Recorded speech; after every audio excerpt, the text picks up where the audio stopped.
Fake refinery reform in California. As higher gas prices loom and refineries close down, leaving California for good, Democrats offer phony relief. What does that look like? Let's get into it. Here we go. You've got the fake policy going on here. The second one's Politico, pro. Always liberal leaning. California energy officials recommend policy changes. Why would you need a policy change? Well, to keep struggling refineries going. Let's paint the refineries as the bad guy and say that, hey, we're going to loosen up some of the policy. This is literally the fakery that the Wall Street Journal is kind of pointing out. Officials want to boost crude oil production in the state. I'm sorry, what? You want to do what now? You want to create more oil production from California? And you've been railing against this for decades. All right, but now you've realized that, things have gone sideways for you.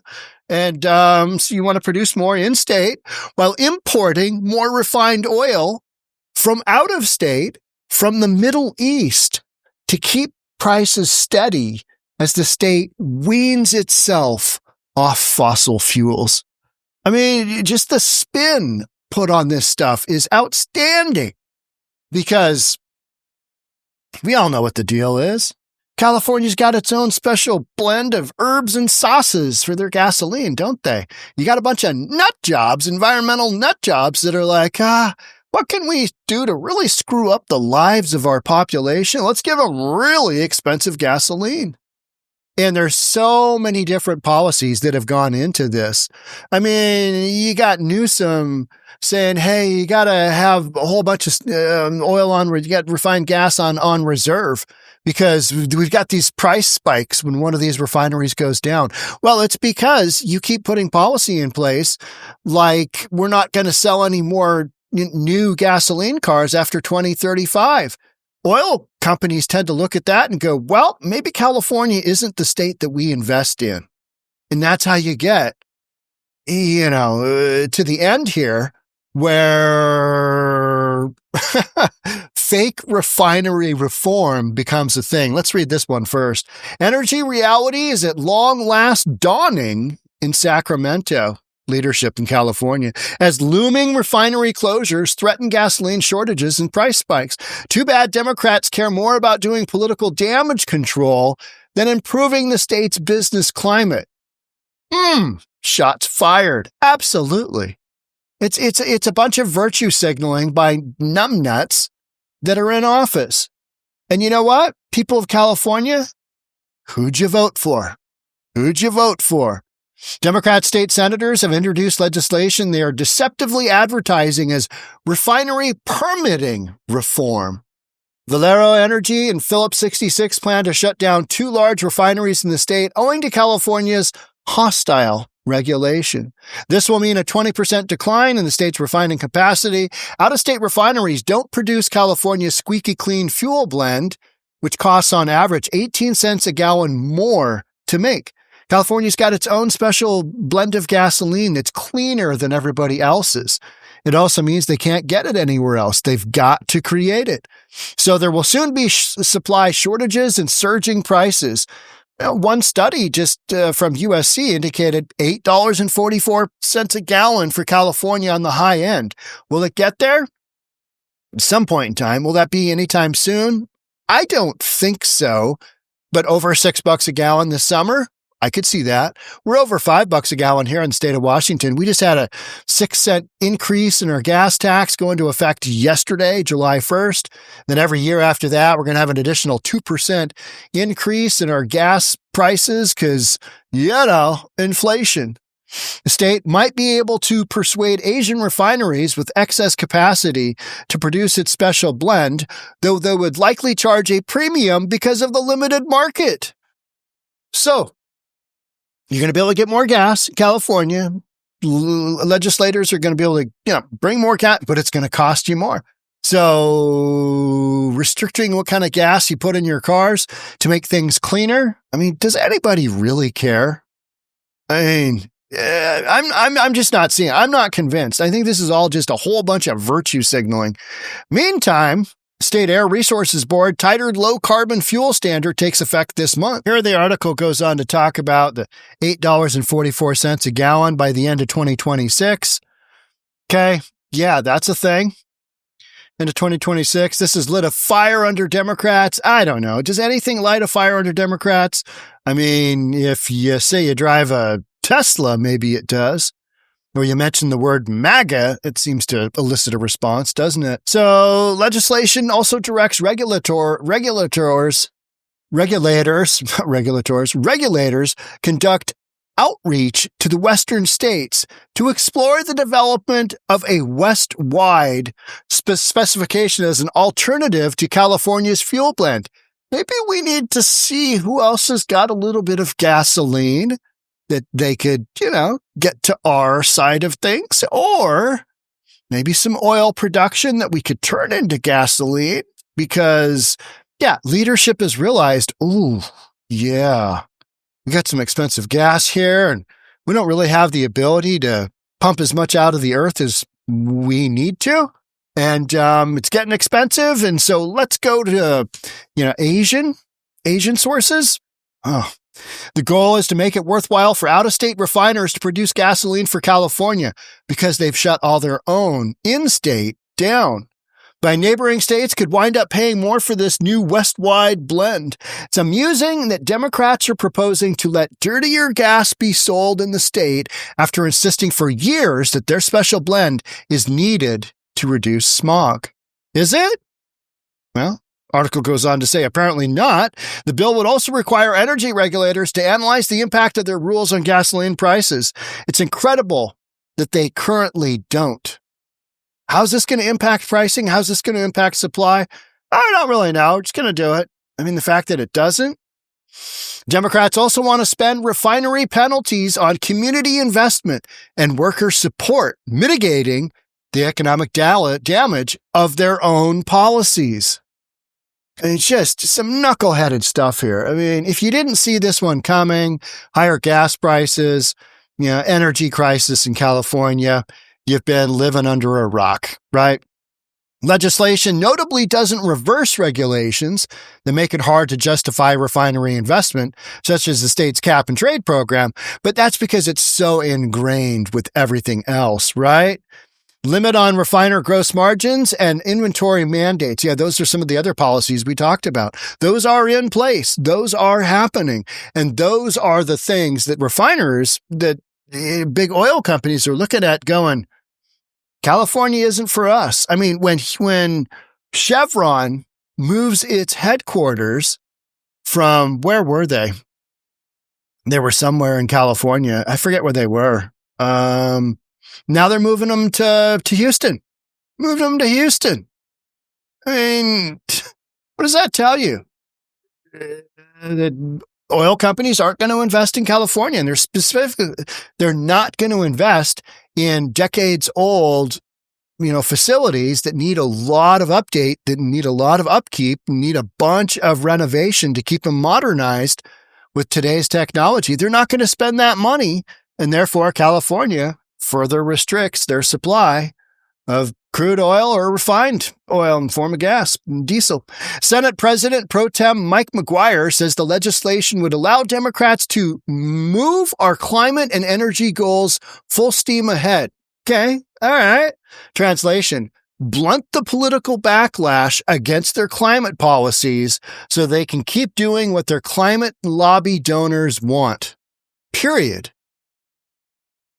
That's what's going on. I mean, it makes absolute sense. Absolute sense.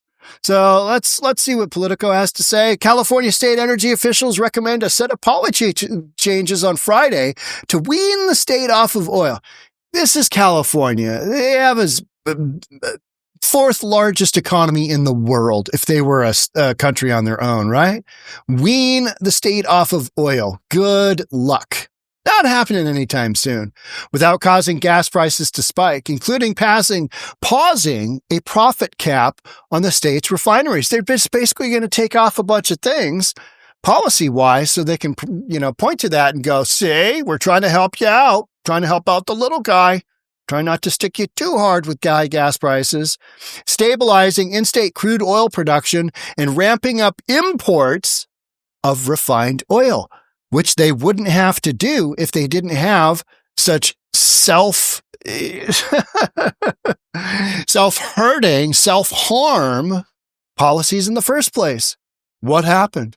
California Energy Commission Vice Chair Silva Gunda outlined the recommendations in a letter to Governor Gavin Newsom. The letter was in response to the governor's request in April for the state to redouble its efforts to keep oil refineries operating profitably in California after two of the state's facilities announced plans to close.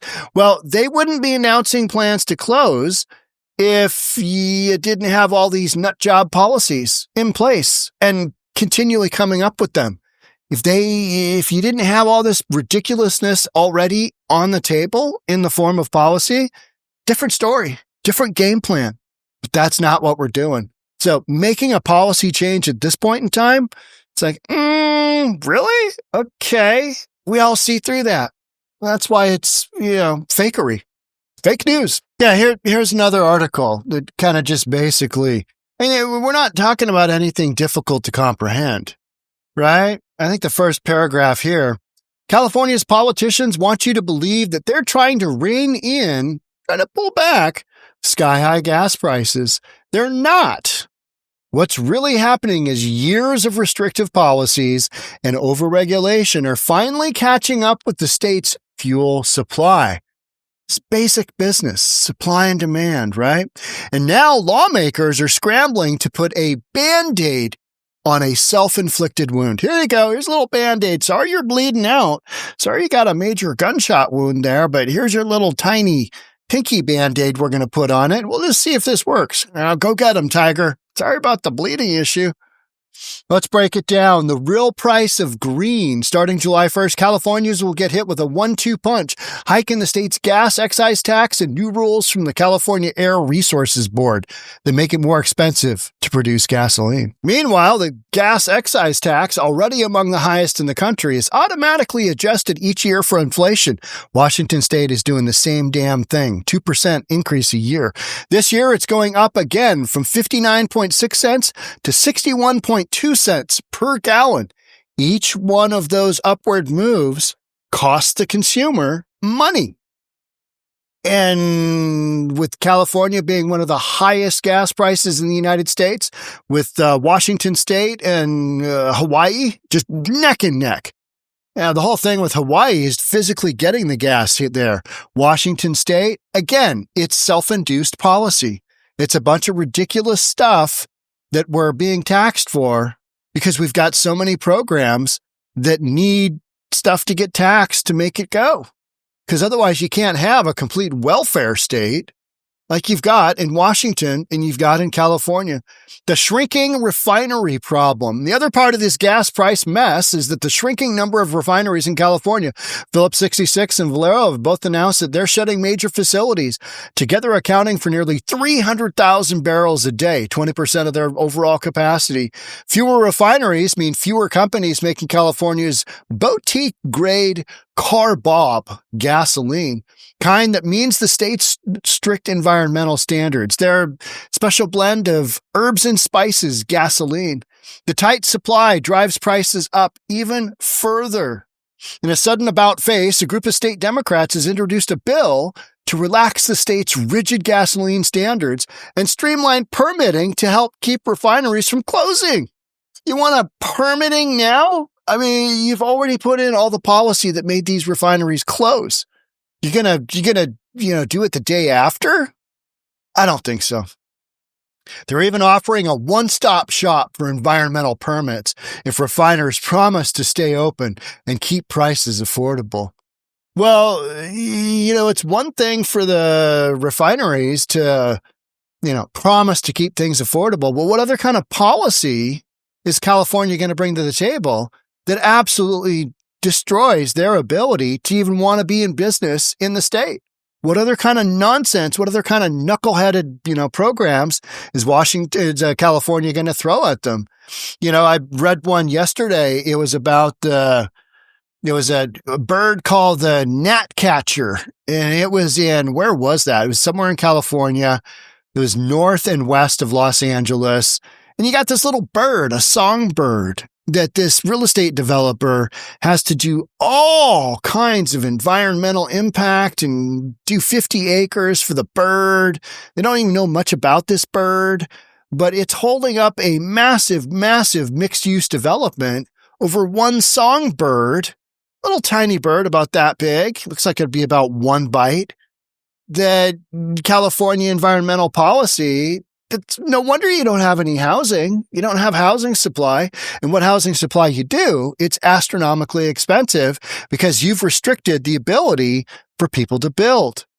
In California legislature, they have restricted the ability for oil companies to even want to be in the state. They're basically taking their fun and games and they're taking their toys and they're saying, no, we don't want to be here. This doesn't make any sense. When executives say, hey, California isn't the state for us to invest in, it's because California's not the state for them to invest in. There's no moving forward. There's no incentive. And now you've got legislators that are like, oh my word, this is not going in our direction. We got to do something. So let's come out with more legislation that kind of makes it seem like we're easing up. Why are you easing up on these restrictions after years and years and years of doubling down, of ratcheting down, and just, going with all this ridiculousness? Why are you doing that? Well, because the optics of $8 a gallon gas are horrific. It would be one more thing that people would be able to point at, Republicans particularly, and constituents, state of California, and say, look at what Gavin Newsom did to gas prices. Most in the country. He did that in his last couple of years in office. Do we really want a president like that drives gas prices to the moon? No, we don't. So these are buyer's objections that California is trying to come up with during the era of podcaster Newsom, who's going to be looking for that national stage, looking to become the presidential nominee for the Democrats come 2028. And I think so much of this is to try and, make the optics look a little bit better than the reality, which is all of this stuff is self-induced. You didn't need to go down all of these crazy train roads and routes to get where you're going. I mean, look at what Oklahoma does. Look at what Texas does. Look at what Florida does. You know what I mean? They're not coming out with this just absolute Mickey Mouse, ridiculous, crazy policy that any second grade elementary student could go, yeah, it's going to make gas more expensive. I mean, it's not that hard to figure out, right? It's a stunning reversal from the years of hostility toward fossil fuel producers. Podcaster Gavin Newsom, who once slammed oil companies for price gouging, just recently slammed them for price gouging. Even Biden slammed them for price gouging. Is now asking them to stick around to prevent prices from skyrocketing even more. This is all about optics. This is about, what does this look like? This does not look good. This does not look good for podcaster Newsom's, forward-moving presidential campaign.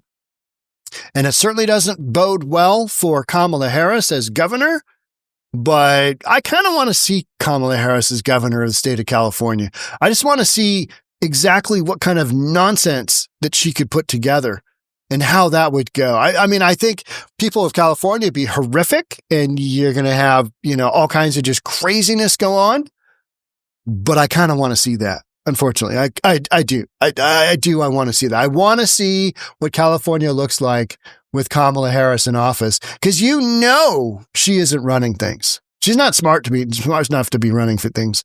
How did she become an attorney? How did she pass the bar? Right? Did Willie Brown get her to, just get a straight to employment?